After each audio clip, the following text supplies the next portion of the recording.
We do have to begin on a more serious note because it has implications on real lives. And we're going to dive into the story right now out of the U.S. The Supreme Court has officially overturned Roe v. Wade, the constitutional right to an abortion in America. So access will be left largely up to individual states, half of which are expected to immediately ban the procedure. Let's first react to this. I think for a lot of people, shocking news. It's shocking and it's devastating. I have things I think we're all devastated, and the ramifications of this we will see are dangerous and harmful. People are going to be hurt. And I think this also hits at the intersection of so many marginalized communities, because in this decision, Justice Thomas also said that contraception should also be reconsidered in addition to same-sex marriage. So when I talk about the intersection of historically marginalized people, it does affect everyone, women, the 2S LGBTQ plus community, the BIPOC community. I just want to show you this tweet that really resonated with me, given what has been happening in the lead up to this decision. It is no coincidence that we're watching abortion rights fall the same year the most anti-trans LGBT laws have been passed in history. These are two sides of the same coin in the same fight, and the same people are fighting with the same justifications. So what I mean about that intersection is what to do now.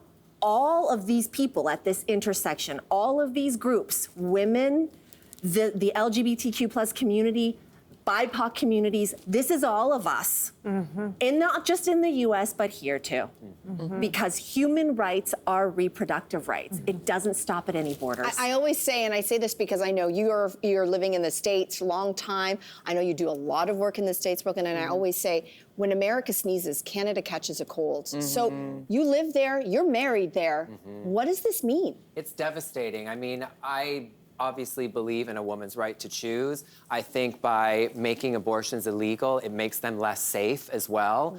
And I think that's also something that should be taken into consideration. It doesn't stop abortions. Abortions are going to continue, you know, and we're creating an unsafe space for women to make a choice about their own bodies, and that's not okay. And I believe as well, I do think the next thing on the chopping block is going to be gay marriage. The LGBTQ plus community has been under attack. There have been so many anti-trans bills passed, and it's just devastating. It's really devastating because America has provided so much opportunity for me, and you know, it's where I live with my husband, and it is the land of the free, but it feels not good right now. And today is very devastating. And you know, we're gonna have to get out there and fight. We're gonna have to get out there and protest and make our voices heard.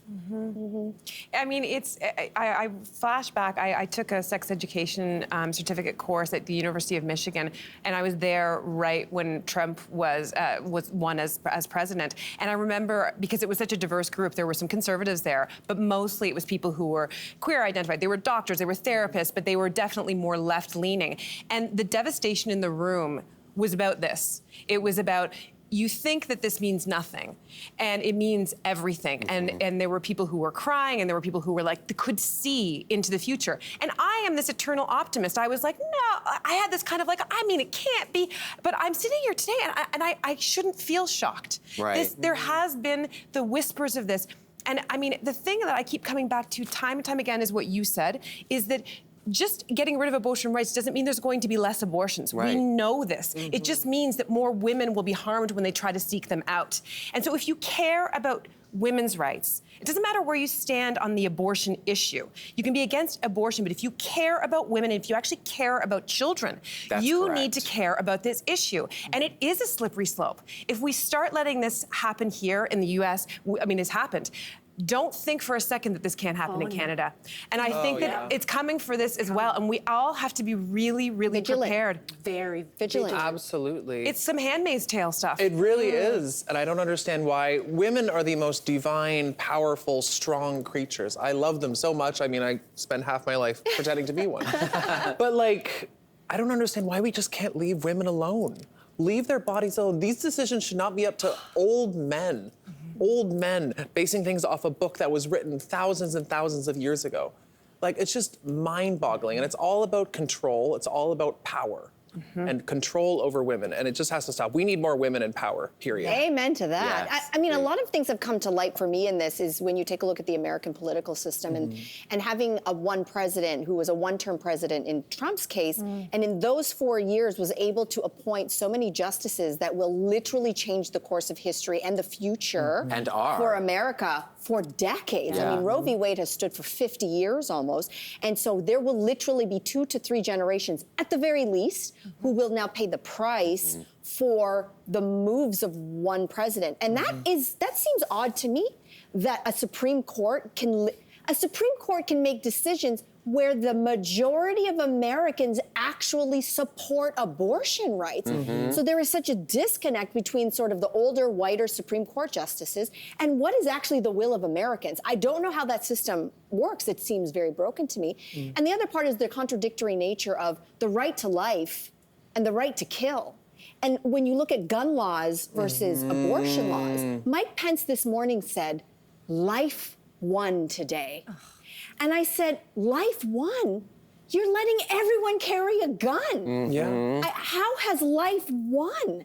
You are right to lifing and right to kill in the very same breath. Correct. What are your values, America? So I say as a Canadian, we have said in our government, Trudeau has said, we will welcome Americans who want to come and access our abortions here in Canada. It is a value of ours. We already have wait lists that are far too long for Canadian women. And so while I think this is amazing, come on up here, abortion is a time-sensitive issue, and we don't have enough clinics as it is for the women here who need it. Right. So I don't know what to do. It makes me want to get active, it makes me want to fundraise. And if they're coming for contraception something. next, I mean, everybody, again, all bets are off. Like, Is that just female contraception? Oh, good question. Or like No, I think all. condoms too? Yeah, Yeah, I think great great question. They're coming for condoms. Well, I doubt they're going to come for condoms.